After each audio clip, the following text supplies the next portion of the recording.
Hello, everybody, and welcome to Boston Balling. I'm your host, Gabby Hurlbut. Happy Thursday, everybody. We've almost made it to the end of the week, so hope you all power through, make it through Friday, and have a wonderful weekend. I'm happy to bring you another episode of the show.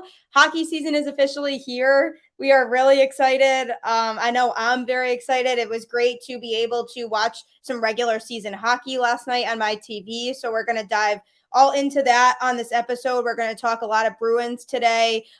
Excited to have two guests with me on the show today. Ian and Chris, co-hosts of the Big Bad Bruins podcast. Chris is on the phone. He does exist. He is here. So we will be hearing his thoughts on everything. But how are you both doing today? I'm doing pretty good. It's nice and warm down here in Florida. And on the heels of a Bruins win, can't get much better than that. Chris, how are you doing? I'm doing well. So like Ian immediately got to remind us that he's in sunny Florida and we're up here and we're rainy New England. So we're up to our normal start, so to speak. But yeah, thanks for having us on. Yep, it's rainy here in Connecticut where I am today, unfortunately. So that's not fun, but just it's to be expected, fall in New England, like you said. Oh, yeah. Right. But yeah, I'm happy to have you both on here with me. I'm excited to talk some hockey with you guys. Before we kind of dive into all of that, though, can you just tell me a little bit more about yourselves, your podcast, and how you guys kind of got started together? Sure, I'll take the lead. We actually Chris was not, and this was not a not a slight, but he actually wasn't the original co-host with me. It was actually another Chris, but we decided that this Chris was a whole hell of a lot better. No, we obviously had been, friends for a while through, different just fan groups and knowing each other through different work arrangements, working for Full Press or associated with Full Press and the Die Hard Boston Sports Group. So, we kind of naturally kind of fit together because we had a good rapport and we both loved the Bruins. And I always like to have someone that's a little bit older than me to make me feel younger. So Chris was naturally the right choice. But no, in all seriousness, we actually got started a couple years ago. Much like David Krejci, though, Chris took a sabbatical in the Czech, so we were actually kind of off air a lot the past year. No, seriously, we just. Life got in the way and we weren't able to get as many episodes out as we wanted to. But, when we do the show, we always have such a great time doing it. And at the end of the day, we both love the Bruins. So it was a natural thing to come together to do this. So hopefully I'm not putting any words in Chris's mouth. I do that enough as it is. So I'll let him add anything he'd like to that. No, I think Ian pretty much everything on the head. I mean, when I got asked to do it, it was pretty much a no-brainer. I like hockey, and over the past 2 years, I think me and Ian have kind of close, like outside of hockey. We've helped each other through some tough times along the way. I don't want to get into that at all, but he's a good guy. I like him, and podcast is fun when we can actually, do it, and we're hoping this season we're going to be doing it a lot. So, good stuff. Looking forward to it.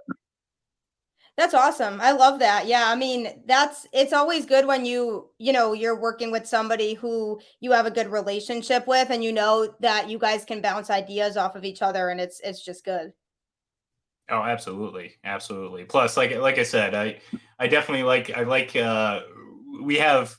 Like I said, I do joke that he's older than me, but we have a very similar reference catalog, I guess, when it comes to whether it's sports or music or movies or whatever. And that obviously helps when it comes to doing a show, because doing a show, it seems easy to get up there and talk sports, but it definitely makes it a lot easier when you're doing it with someone who obviously, shares a lot of the same instincts as you do while doing the show, because again, it just makes it flow a lot better.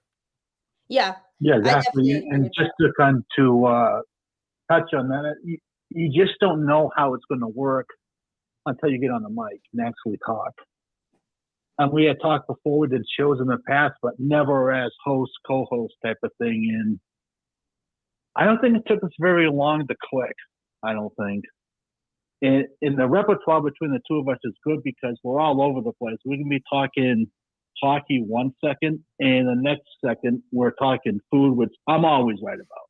So just to throw that in there. But the repertoire is very good. It's very loosey-goosey, so to speak. And, we just try to have fun, and I think we accomplish that. And I think our listeners appreciate something different, so to speak. It's hockey, but it's kind of comedy all wrapped into one. I think that's how I look at it as. Yeah, I think we're funny too. Well, funny is good. Funny is definitely a good thing because nobody wants serious all the time. Right. And how long has the Big Bad Bruins podcast been a thing? Technically it got started in, I believe, March of 2020. But like I said, we've missed some schedules in between. So I wish we had some more episodes out there. We're up to almost 80 already, but it's been about 2.5 years now. And like I said, it's surprisingly, and I'm still shocked that name was still available and wasn't used before, because I feel like that's one of the more fitting Bruins podcast names. Yeah, absolutely. No, I like it. I think it's catchy. So good for you. Oh, I appreciate it. Like I said, I mean, it keeps us keeps us relevant, I guess. Now we were terrified of Krejci not coming back. We'd have to change the silhouette for a second time. I know. Yeah, the silhouette on the logo is actually Krejci. It was originally Chara, but I had to change it, and then Krejci, and I was worried I had to change it again. But we held out hope for an entire season. That would have been unfortunate. Oh, very much so. I would have had to. We could have figured something good out, but it would have been upsetting to have to take Krejci off. I would have nominated Pasta if you had to change it again. Oh yeah. I always get confused when I'm looking at myself in the camera trying to point to something behind my back, but I do have my Pasternak jersey in view here a little bit. So I love it. Well, certainly possible. Oh yeah, very possible. Anything is possible. Yeah, that's so true. Well. Again, I appreciate you guys hopping on here with me. I'm excited to talk hockey and Bruins with you both. I mean, obviously the season started officially. Last night was the Bruins' first game of the season. They won 5-2 against the Caps. So that was nice. Definitely have to feel good about, Jim Montgomery's official Bruins debut. Obviously, coming into the season, we weren't sure how things were going to go, just dealing with some transition with the head coach and everything, so there was definitely some change to be had within the Bruins organization. So definitely caused, definitely some question marks, I think, going into this season. But I just want to hear a little bit from you guys on kind of, what you kind of saw in the game yesterday that you really, really liked, because I know, I think, for me personally, obviously the top two lines were solid. I think we could use some more offensive productivity from those second two lines as well. But overall, I think they looked really good. I think Omar had a really good game. But I just want to hear your thoughts generally on kind of the game last night. Well, I'll start and throw Chris a softball, because I think what stuck out the most was David Krejci. And I know I know Pasternak, obviously had 4 points and he was all over the place, but you saw the just the difference his presence makes and how it kind of sets the tone for those top two lines, because now you have right up the middle, you have Bergeron and Krejci, 1-2. There's no doubt about it.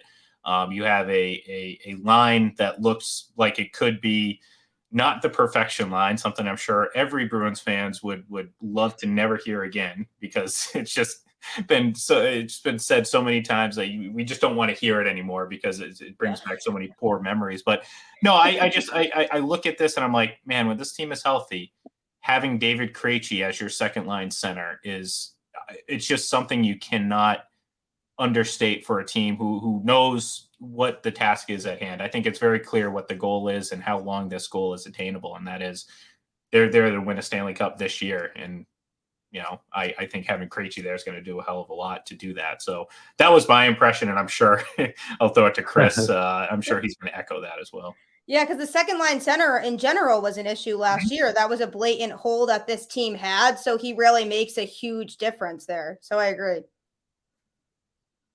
I don't even know where to start when it comes to Krejci. To be perfectly honest with you, I mean, I can be talking for a long, long time when it comes to him. Like Ian said, with Krejci back, you got your 1-2 punch again with Berge, Krejci. Coyle can now settle in at his spot, which is third line center. That's where he excels. You already got the two top team line, no, not two. The two top lines of this team are good enough to be a one on any team in the league. Mm-hmm. We agree? No? Yes? No? No, I agree, especially how obviously healthy. Exactly. So, to me, early on, it's going to have to be you just got to stay afloat. Wait till healthy bodies gets back, and then you just go from there. That to me is going to. What I like most about yesterday is that in cave when the Capitals kept pushing. Some stupid penalties. Carlo's going to be a little bit better in a few spots, but overall, I thought it was a very good team win. And like you said earlier, I thought Allmark was very good, especially at times he basically was keeping them in it, protecting them like he's supposed to. But getting full of hockey was very strange last night.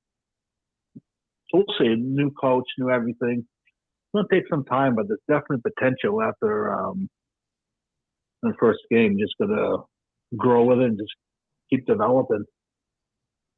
Yeah, I mean, when you bring up Olmark, yeah, I mean, I really liked what I saw from him last night. Obviously, there was a question about whether it was going to be him or Swayman getting the start. Obviously, we saw in the playoffs last year, Olmark in the playoffs last year was not exactly what people had hoped for. And then Swayman kind of came in and took that over. But if we can get both of them to be able to, perform pretty well overall this year, that's definitely not a bad problem to have. I think I obviously going into the season was higher on Swayman based on what we had seen overall last year. But I think, obviously Olmark looked good last night.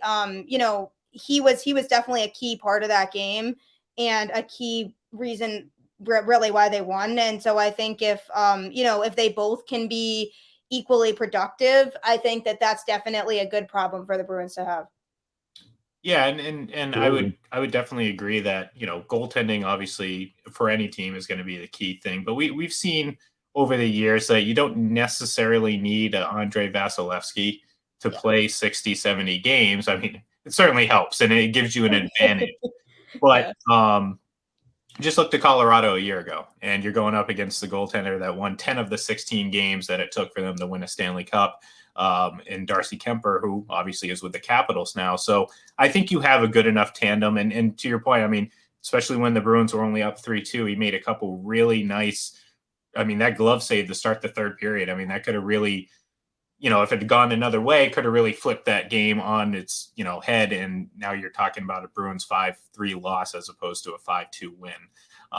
So yeah, goaltending is very important. And I think they said they were going to alternate starts to begin the year, but I would imagine that much like last season, they're probably going to split it directly down the middle. So yeah.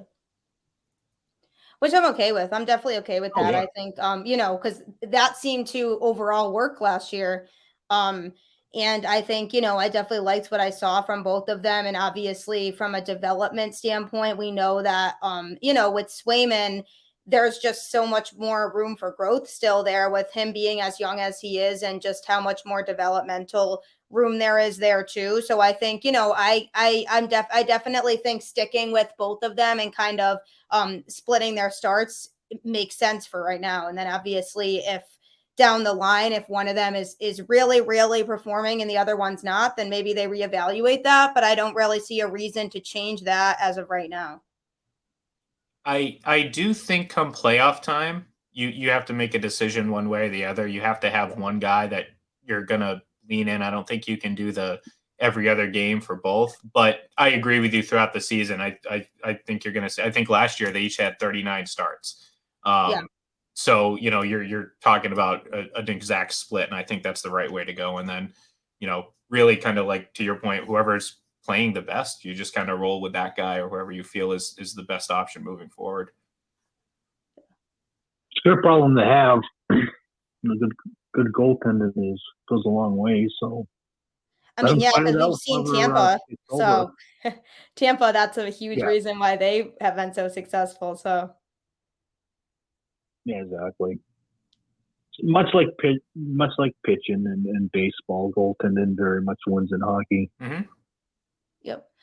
Yeah, I mean, I agree with that. I think definitely you know, they came out strong in that first period last night. They really, really did. There was so much going their way. They, you know, they were aggressive. I just really liked overall what I saw. Things got a little bit messy in the second period. And I was like, okay, well, this looks a little bit more like the Bruins team that we've been used to seeing. But then they seemed to clean it up again in the third period. So I definitely really liked overall how they looked. Did you guys have any major concerns going into last night's game based on kind of the preseason, how that went, and just overall based on the offseason? Were there any major concerns going into last night that you felt like they had? I'd say not major concerns other than kind of you've already mentioned it. Is like we want to get past the same old Bruins problems, because we've talked about the same problems with this team for what feels like a decade. You know, it's center issues, third line depth. Where does Charlie Coyle play? He's not a first line player. He's not a second line player. Stick him on the third line. Who's gonna? All these issues have popped up before, and of course, when you start seeing them play poorly in the second period, you're like, oh, this is exactly like you said, exactly what they were, especially last season. They'd have a really good period, and then for whatever reason, take a huge step back in the second, and all of a sudden a 3-0 lead evaporate. So Yep. Chris mentioned it at the start. It was nice to see them overcome that and right away get a taste of kind of those issues from last year, and then kind of, you know, work around them and get past them to win your first game of the season. So no glaring issues other than understanding that this team is going to be without Charlie McAvoy and Brad Marchand for a little bit of time, and you just got to weather that storm. And I think if the Bruins can prevent some of those same bad habits from the last couple of years of seeping into this season, I think they'll be in pretty good shape. So no specific big worry, just consistency and hoping they don't fall back into their bad routines.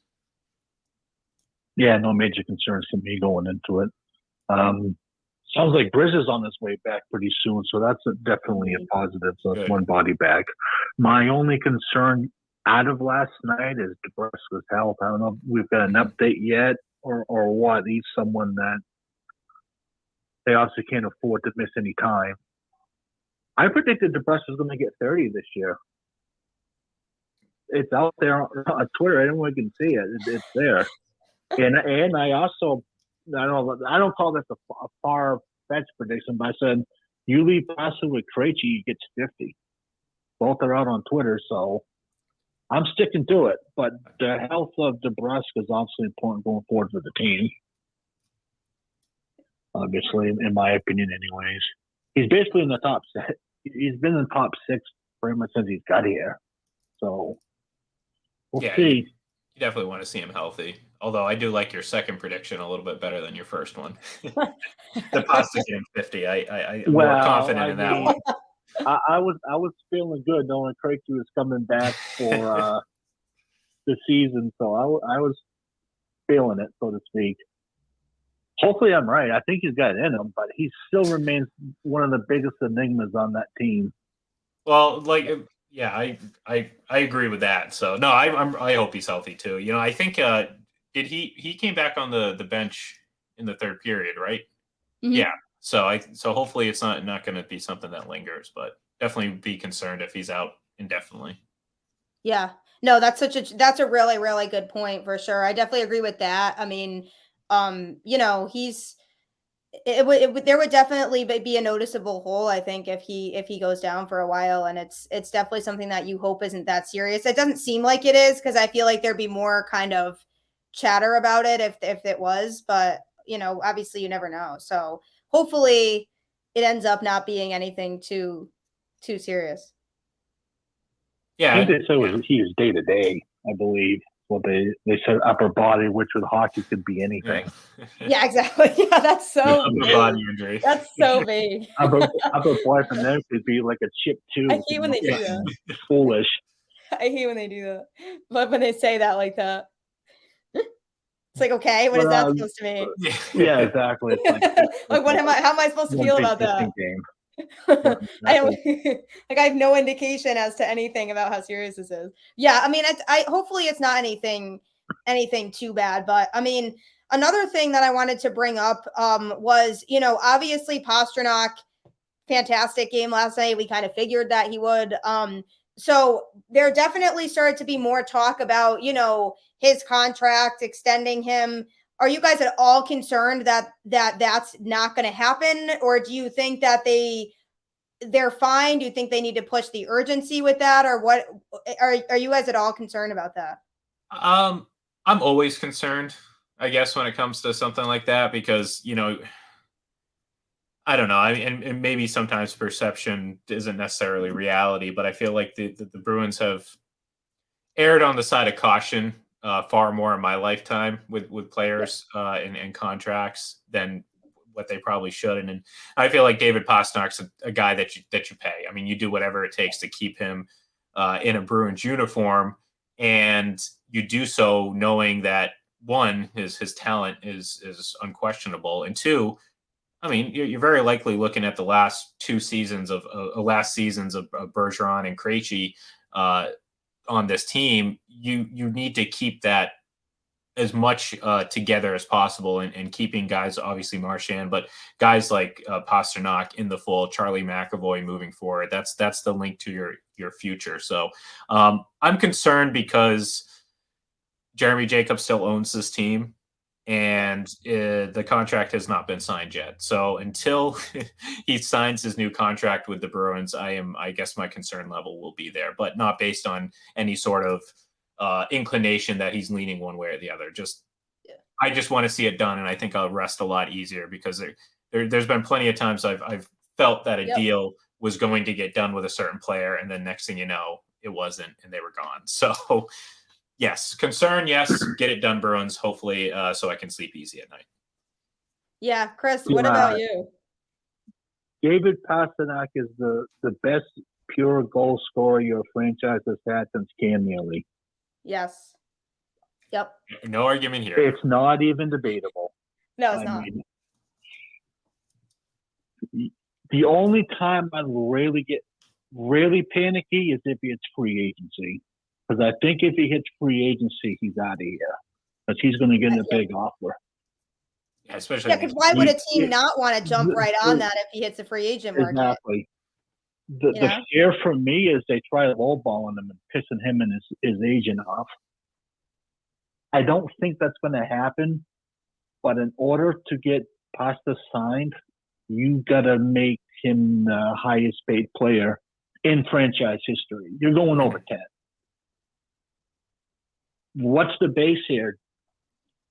10.5, maybe? Yeah. What would you pay him? 11, 12, maybe? Somewhere in that vicinity? He's over 10. If you get him under 10, put a statue of Sweeney outside. Okay? I'll build it. Very low. Right, exactly. Carve it from stone by hand, if that's the case. That's funny. But you absolutely cannot let him hit free agency under any circumstances. You pitch him, like Ann said, McAvoy, the younger crowd, who they bring in, et cetera, et cetera. They'll have money to spend. What's it going to take? Does he want an A? He's probably going to get that anyways. I don't think he's going to be the next captain after Bergie leaves. I have an idea who I think should get it, but whether he gets in, that's another story. Pasa, to me, feels like he's going to sign, though. Because to me, he loves the city. He says he loves the city. He's just he reminds me of like a big shaggy dog that's just like jolly all the time. Like a big Saint Bernard that's just like friendly. he's just a lovable dude. Like, he's just loves to play with the hockey pucks. Yeah, he just wants to play hockey. He doesn't care about other stuff. So maybe they get him on a discount, but it'd be nice. I think he absolutely wants to stay here. I think he definitely wants to stay. I think he knows he enjoys playing in Boston, and he knows, he can really thrive here, and he's been having a good career so far here. So I think, I think he would want to stay. That would be his ideal situation. But I also feel like he's not going to want to get lowballed either. And, if the Bruins aren't going to go out and kind of, respect him and the type of player he is, then who wouldn't be frustrated with that and, think about maybe exploring other options. But I do think that if the Bruins, as long as they don't lowball him and they offer him something reasonable that he deserves, then I think he would opt to want to stay here instead of going somewhere else. Yeah. And I was going to say too, and we keep referencing some of those low contracts, and what at the time of, I'd say, Bergeron and Krejci signing those really team-friendly contracts, they weren't quite at the stage of their career that Pastrnak is, which is, the guy's one of the elite goal scorers in the league, and you can argue he hasn't even hit his prime yet. So I think that's also going to play a factor where, like you said, Chris, if you can get Pasta in at under 10, let alone under 9 or anything else, build a statue of Don Sweeney right now and roll out the red carpet every single time he walks outside, because that's masterful work. Yeah, honestly. Yeah, absolutely. I don't see it happening that way, but no, me neither. It's a little that would wishful be pretty thinking. incredible if it did. Well, the other thing to be concerned about is the Bruins, just in recent history, have a history of them pulling offers off the table. Yeah. Case in point, Torrey Krug, they pulled his offer from him. Very true. I don't think if they ever did that to Pasta, Cam should be fired, Don should be ran out of town, and Jeremy should already sell the team. That's another story. Yeah, we're just talking about a Don Sweeney statue now. Now he's getting fired. I'm going to just continue to picture that every time I see Don Sweeney's name anywhere. Yeah. I'm just going to picture this statue now. Oh, boy. That's funny. That's great. Well, he's got to be, I think, at like 11. Yeah. I think that's like where he's at. They're going to try to, supposedly they're talking and everything's kosher. And that's the other thing. You don't want to piss them off, and during the season, all of a sudden it starts affecting this play. The Bruins are also in a weird spot here, because if this is actually it for Bergie and Krejci, and Pasta's definitely not coming back, what the hell do you do with the trade deadline? Are you willing to lose Pasta for nothing, or you let it ride out? No, it's a reasonable question. That is like that's hell on earth thinking about that one. Making me upset. Yeah. No, honestly, though, speaking of the Bergeron and Krejci situation, even going into this season, we didn't know if Bergeron was going to come back either. So that was, I was obviously really excited when he decided to come back on that 1-year deal here. But, we keep talking about it, how, that championship window continues to get closer and closer to closing. And then when Bergeron decided to re-sign, it's almost like it gave people hope that, okay, he wants to give it one last ride here. He really wants to try to win a championship with this team, before he finally, hangs it up. And so it really had that feel to it when that news broke that he was actually going to be coming back this year, because obviously that was the biggest question mark going into the offseason this year. And so now we're sitting here with these thoughts of, okay, now really is that time. Honestly, though, do you guys feel like if they don't win it all this year, then they're going to kind of be stuck in a tough place after that, where they, because if they don't win it all this year, I'll word it like this. I think regardless of what happens this year, I think the possibility of it being Bergeron's last year is incredibly likely, and Krejci too, to be honest with you. I think regardless of what happens this year. Yeah, I've accepted it. That's why this particular season, I'm not going to try to get stressed out about results. I'm just going to appreciate these two. If this is truly their last one, hell of a career. They deserve to go out together. They've been the basic, aside from like Char and like Marchand and a few other players, they've been the cornerstone in this core run. Krejci and Berge. It's going to be a sad day when they go, but damn, what a career! It's unbelievable, and I think it's fitting. I think they also, I feel they talk that, hey, you want to come back, and Pasta goes over and like, does a little wink, wink to Krejci, hey, you coming back? It just seems like it was planned almost. It'll make for a great championship DVD. If they tell you what, if that's the situation, some parade day, they better have us on film. Yeah. Jason, when we run down the main parade route, hey, sign this autograph, run it to them. Well, Get out of here. And I guess look, I think that the team's certainly capable of winning a championship this year, and what happens after the fact, I think, is a little murky because you right. Figure you're going to have a talent loss regardless. I mean, Krejci, Bergeron gone. You're not just going to be able to replace those guys. Trust me, they tried to replace Krejci last year and they failed spectacularly. Yeah. Trying to replace both of them, that's a different story. I don't know. I think this team will be okay. I don't think they're going to be bottom of the barrel. But I don't know what's worse, being a middling team or being bottom of the barrel, where being a middling team, you kind of figure, well, you're kind of stuck in hockey purgatory. Whereas if you lose a lot, maybe you can rebound and build quickly. But then again, do you really trust this team to build through the draft? I don't. So what are they going to be once these guys retire? Hopefully a big player in free agency and one that results in some good contracts, because other than that, I think it might be a little bit of a rough go of things for a little bit for this team after those guys leave. But then again, I could be spectacularly wrong, like I am most of the time. So let's hope for the latter.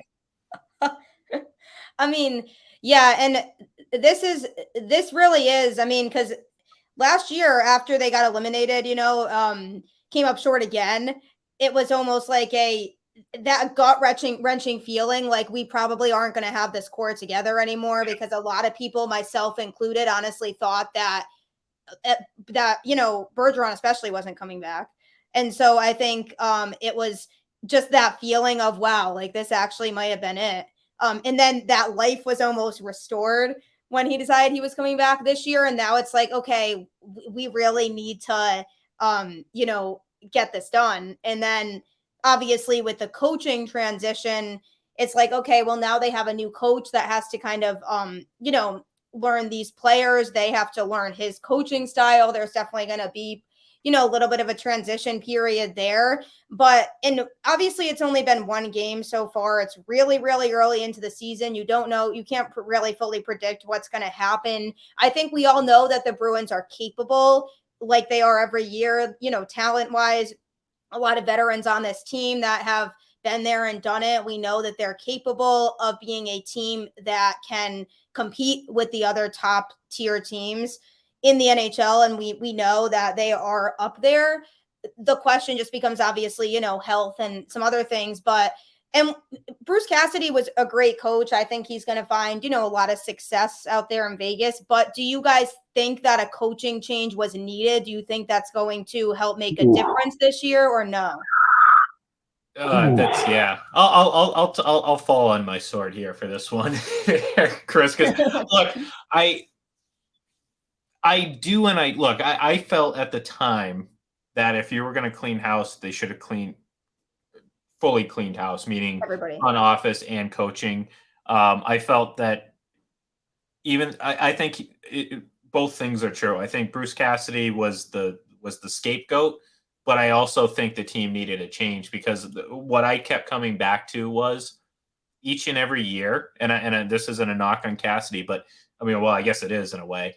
Each and every year, it was the same thing at the end of those playoff series. They just weren't competitive. And we saw it unfold, and it's like, okay, I understand there's health issues, there's talent issues. You didn't have David Krejci, but to consistently come up short in that fashion, felt like it was maybe time for a new voice. So as much as I really like Bruce Cassidy, and as much as I, think I agree with you, I think he's going to do just fine out in Las Vegas. I do think it was time for a new voice, and it's I don't know if I believe all the rumors about him not getting along with certain players, but I do think that sometimes just getting a new face in there might be enough to kind of get them over some humps that may not necessarily be all Bruce's fault, but he is the guy in charge and he was the bench boss. So yeah, and it's not necessarily always about how good or bad of a coach the person is, because I don't think that was the case at all, like you said, because we know that Bruce Cassidy is a good coach. Just maybe it was this type of situation where it was like too much of the same over and over again. And a lot of times having that change can be really beneficial for a team. But I do agree with you. It might not be enough of a change. I think like if they were really going to commit to a change, it's everybody, but we knew that wasn't going to happen. no, But yeah, I mean, I'm definitely with you in a way. I do. Obviously, Jim Montgomery has a very good resume. So I think he's somebody who can be successful with this team. I'm just interested in seeing how much of a difference that ends up making down the road, later into this season. And it could have an impact too on David Pastrnak, down the road if Pasta feels like Jim Montgomery is not a guy that he can work with. And I'm not in any way suggesting that's the case now. There's no indication that's true. But, we can see these relationships play a factor in these long-term decisions. So, but so far, so good. 5-2 to start the season. Yeah, right. So. I'm Chris, so ill thinking about that cup run still. I don't want to get into all these, but I don't know why I torture myself every freaking time. It's painful. It's still painful. To lose 3 at home is just unforgivable. It really is. But well, those and again, like those are the issues. Some of those same issues that came up in that series came up right. in these last 2 playoff losses. It was the absolute disappearance of secondary scoring, and we saw that once that top line was ineffective, this Bruins team they were just incapable of producing offense. And yeah, that was repetitive, and that to me, that was a good portion of that is on coaching, and that's why I do think that it was probably the right time to move on from the coach. So, like I don't think Bruce lost the room, but I think he definitely rubbed players the wrong way. And my kind of conspiracy theory is he pissed off the wrong person in the locker room, and they went upstairs. Could be. Was it's possible. No, it's definitely possible. I mean, they asked Krejci, because Krejci, from what I had gathered, asked for pasta when Bruce was here. And he was told no, basically, and then Krejci was gone the next year. They asked Krejci if it had anything to do with him coming back, whatever. He denied it, but I don't know. Makes you think. No, it definitely does. I mean, yeah, I'm with you. I think change can sometimes be a good thing, but I definitely agree with your point about Pasta. I do think this whole Jim Montgomery thing could definitely have an impact on what happens down the road with this team. Because obviously the Pastrnak situation is one of the biggest things that we're going to be keeping an eye on. And hopefully he has a good relationship with Montgomery, but obviously that's something that really can impact a player and their experience and whether they even want to stay or not. And so that's going to be definitely interesting. I think the Bruins knew, going into this situation that obviously there were going to be some risks involved. There's always risk bringing in change and bringing in somebody new when you already have familiarity with the organization and with the team. And the coach that you have. So obviously they knew there was going to be some concerns and some question marks. But I mean, I think, the change definitely was worth it at the time, because obviously Montgomery coming into the situation, sometimes if you're there for too long, you like seeing the same things over and over again, and you're not maybe seeing as much of really what the problem actually is. So maybe sometimes bringing somebody in who has a different perspective on things can maybe just help kind of alter their style of play in a way to kind of make them a little bit more competitive. So I didn't hate it at the time. I mean, obviously it was a little bit bittersweet because we definitely, I think, all miss Bruce Cassidy in general. We knew that as a coach, everybody really enjoyed having him. But I think, I think they knew what they were doing. So it's just going to be interesting to see if this team can make it over the hump now. And if they do make it over the hump this year, because it feels like they kind of have no choice, it's going to be interesting to see how much of that people might allude to that coaching change. I would imagine. I think that'll be across the board almost. Yeah, I'd say that were to happen. And not that it would be 100% true, but I mean, it would be hard not to draw conclusions to that because, again, I mean, it's nothing against Bruce. And once upon a time, I was upset that they got rid of Claude for Bruce. And then I was very quickly proven wrong. I mean, very quickly, like immediately, the first 3 weeks, and they won just about every game. I was like, oh, well, I was wrong. Yeah, exactly. So, maybe we get the same thing in this situation. And look, I mean, this team has talent. I mean, we talk about the core guys, but, Taylor Hall, I mean, if he's healthy, this is a guy who, if he's consistently playing with the same players and good players, I think he can have another really good season or have a really good season with this team. But yeah, I think coaching a new voice will help. But I guess I'll reserve final judgment for the rest of how I got to see how the season plays out before we can really say anything, because with the coaching, it's a lot of long-term stuff. Like, how is he going to handle the ebbs and flows of the season, and that's really where he's going to be tested. Yeah. Well, he gave him the day off today, so they're pretty happy with him. Oh yeah, there you go. Yeah, I mean, I think, like you guys said, I mean, this team has talent. We know that they're capable. Do you think that, this season is going to be different? Do you think that this is finally going to be the year that we all as Bruins fans can actually be excited? Because I feel like we all kind of knew going in to the playoffs the last few years that they would not be able to compete with teams like Tampa and be able to really win a playoff series against teams like that. Just because Tampa looked like a much more complete team, especially last year.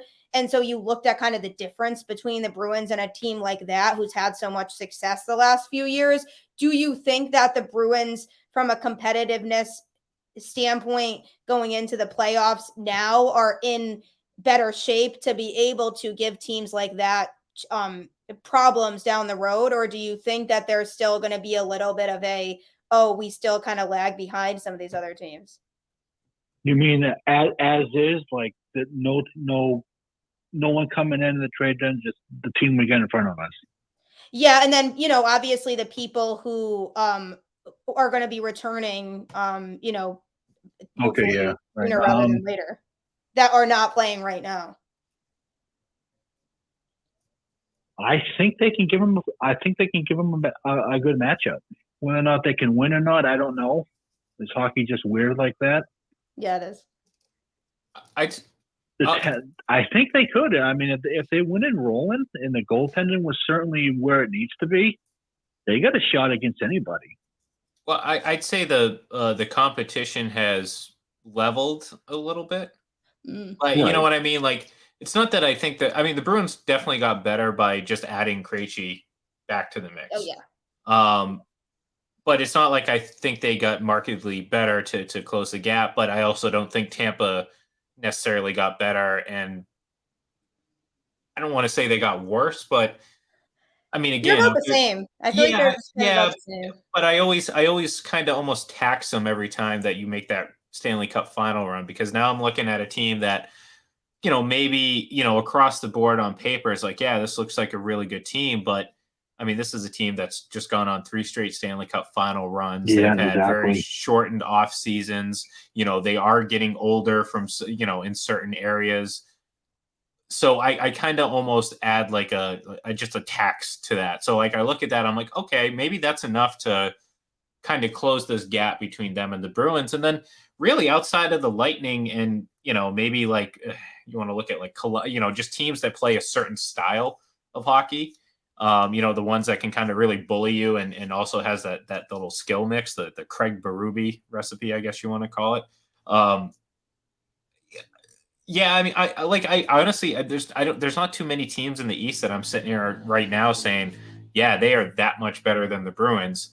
So I think they're certainly capable of beating teams like that. It's not going to be easy, but I feel more confident now than I did last year for sure. Yeah, that's definitely kind of what I was trying to get at. And I'm with you. I think that this team, obviously, granted they're healthy, can be one of those teams. And I think we saw, like you said, the Krejci situation automatically just addresses a big hole from last year, which in itself is good. Because everybody all season was talking about, oh, I wish we had a legitimate second line center. And Krejci comes back and that's just automatically fixed.